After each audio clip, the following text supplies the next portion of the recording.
take part in this discussion on the budget. Sir, this budget, which is very beautiful when we look from outside, when I look at it, I am reminded of a couplet. मुझे ऐसा लगता है कि budget ही मुझे बता रहे हैं, मैला लिबास देख के कुछ फैसला न कर, मैला लिबास देख के कुछ फैसला न कर, मैं कौन सा दरख्त हूं ये फल बताएगा. Sir, we can't observe and analyze the nature of a tree without analyzing the fruit. The fruit will explain what is the tree. So I know, sir, we can all understand what kind of result this budget is going to produce in the country. Sir, it is not a responsible budget because it does not undertake the responsibility to render help to the common man, farmers, laborers, other backward sections, including the minorities of the country. And sir, it is not a responding budget. It does not respond to the burning problems of the country. There is no concrete plan to check the inflation, no any special measure to save the youth from the peaking unemployment, and to save the people who reel under the price rise. There is no plan, sir. And sir, the real problem remains untouched. The economic needs of the hour are not addressed by this budget. Sir, how can you say that this is an inclusive budget? Our Honorable Finance Minister, when she was presenting the budget, she used this word, inclusion. You are the people of exclusion. You are excluding so many sections of the society.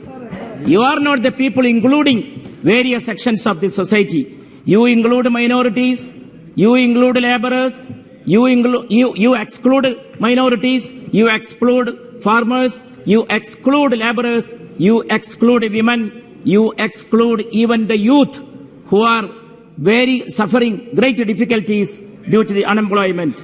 Sir, then how can you say this is sarv hitakari? Sarv hitakari nahi hai. It is for the purpose of certain sections of the people, to help them. Sir, you stopped the Maulana Azad National Fellowship Scheme of the minority students. And now you have reduced immensely the allocations for the development and for the welfare of the minorities. Sir, in social democracy and democratic pluralism, the role of the minorities are very, very important. It is undeniable, unquestionable. You cannot change the history of the country by changing the names. You can't do that. Sir, a budget has to address, sir, the social inequality of the country. It has to take into consideration the economic equilibrium. This budget does not take into consideration these very important factors.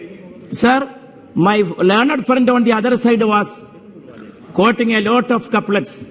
I may respond to him just by 2 lines. जाने ये कैसा दौर है, दिन हो अगर तो लिखूं दिन. जाने ये कैसा दौर है, दिन हो अगर तो लिखूं दिन. रात अगर हो तो रात लिखूं. रात अगर हो तो रात लिखूं. इसको भी जुर्रत नहीं देते आजकल के ये लोग. And sir, not only they excluded the minorities, reducing the allocation for MGNR EGA scheme. Sir, it clearly proves the attitude of the government to the poverty alleviation programs. Sir, and the justification made by the government is that the number of the beneficiaries under the scheme is reducing. Sir, it is not correct. At least in our state of Kerala, we know it ensures job for 100 days, at least 100 days. This, we call it in Malayalam, Thoilurappu Paribadi.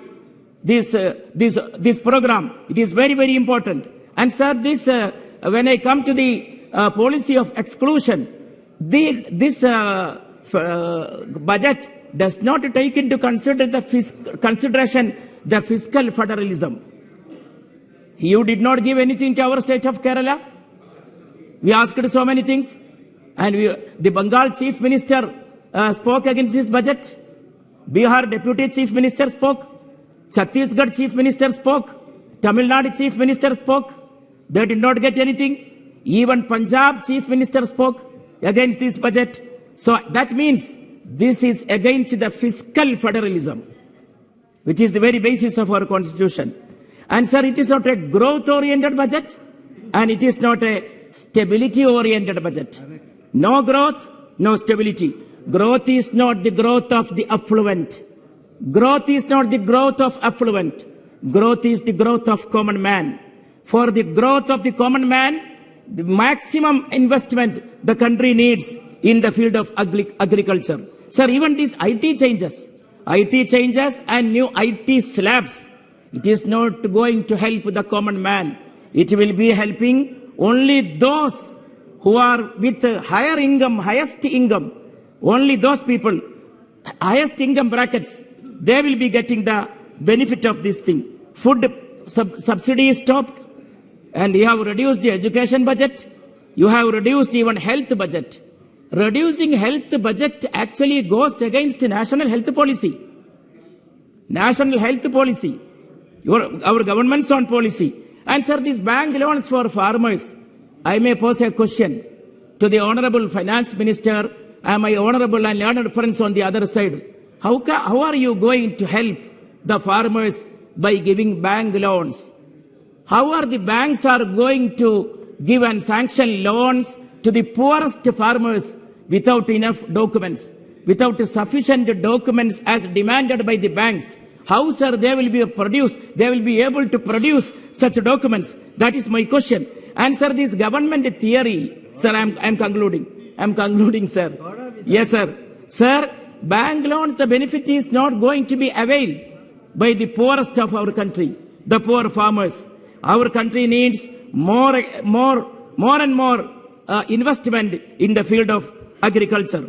And sir, the government theory that the government investment will lead to private investment, that has proved wrong. And sir, the country needs nowadays to take into consideration unemployment and inflation.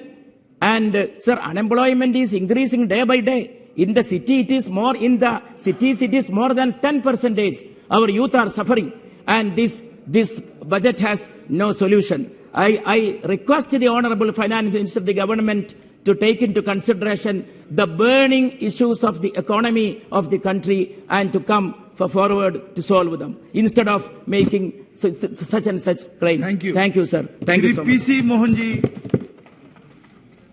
Thank you very much, sir.